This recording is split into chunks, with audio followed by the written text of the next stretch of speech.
Bonjour, je suis Hakim Na'lam et je vous propose ma chronique du mercredi 4 septembre 2024. Elle s'intitule La règle, c'est de respecter le client en toutes circonstances. Non, il faut savoir raison garder, comme disent les gens sérieux, tout mon contraire. Couper le courant au Maroc le 31 octobre brutalement, ça ne se fait pas. On n'abaisse pas une manette comme ça. Certes, le contrat commercial arrive à échéance à cette date, à minuit tapante. Oui, oui, oui, oui. Les règles de la commercialité sont claires, je n'en discute pas. Les termes des traités de coopération économique sont encore plus clairs, je n'en disconviens pas. Un fournisseur d'électricité est libre de reconduire ou pas un contrat avec un partenaire acheteur de cette énergie tellement nécessaire à la vie quotidienne, voire à la survie. Mais en même temps, rien ne nous empêche, nous les vendeurs, de faire montre de bon esprit, de montrer qu'il n'y a pas que l'argent et les profits dans la vie.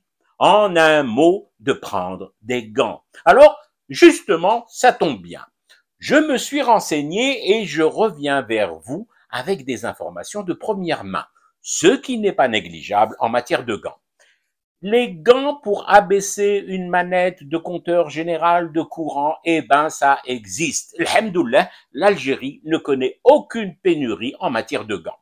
Des amis haut placés sur le pylône de la Sonelgaz m'ont même affirmé que l'entreprise nationale de l'électricité et du gaz dispose en ses stocks stratégiques de suffisamment de ces gants-là. Et cerise sur le gâteau, à des tailles différentes. Eh ben oui, tout de même. Demain, nous voudrions faire les choses correctement. Et je vous rassure, c'est ce qui est prévu. Mettre les formes et respecter comme il se doit nos clients. Il faudrait que nous puissions doter notre préposé à la manette de gants à la bonne taille.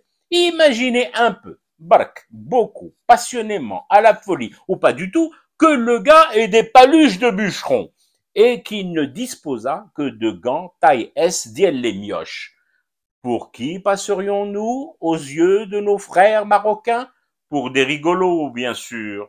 L'inverse étant vrai aussi. Si le choix de la personne en charge d'abaisser en position off la manette de courant se porte sur un individu petit, chétif, avec des mains aux doigts courts et maigres, nous n'allons tout de même pas lui faire enfiler des gants triple XXL, yek!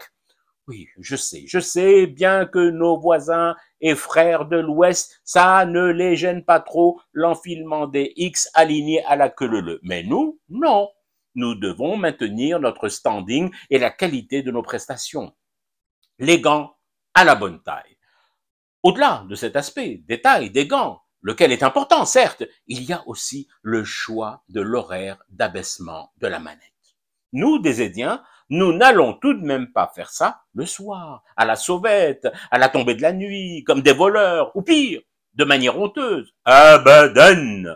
J'estime qu'en vertu de la protection de la marque prestigieuse Sonelgaz, du respect que nous devons aux travailleuses et travailleurs de cette entreprise, réputée pour son sérieux, nous n'avons d'autre choix que d'organiser de manière grandiose la coupure. Oui, il faut une cérémonie de plongée dans le noir qui fasse date. Ce n'est pas peu qu'une fin de relation commerciale avec des frères comme les Marocains. Il ne s'agit pas de se quitter ainsi sur un simple geste, mais bien au contraire de conférer à ce geste toute la symbolique qu'il requiert, avec des fan zones où tout cela sera projeté en direct pour ceux qui ne pourront pas trouver place autour de la manette, accéder aux premières loges. Oh, calme. Je vois d'ici votre regard interrogatif. Mais bien sûr qu'on y a pensé au fait que les voisins, sans courant, forcément, puisque la manette aura été abaissée, ne pourront donc pas profiter du direct et des retransmissions de cette ficheta. Aucun souci. Nous ferons installer des écrans géants aux frontières de notre côté, bien sûr, avec des lumières partout tout plein, des lampions, des projecteurs haute consommation et même des milliers de spots accrochés aux arbres en guirlandes interminables. Et de l'autre côté, du côté obscur de la frontière, dans le noir total, ils pourront apprécier à sa juste valeur ce moment historique, tout en fumant du thé pour rester éveillés à leur cauchemar qui continue. C'était Hakim La'Alam, je vous retrouve demain pour une autre chronique et une autre façon de dire son amour à l'Algérie.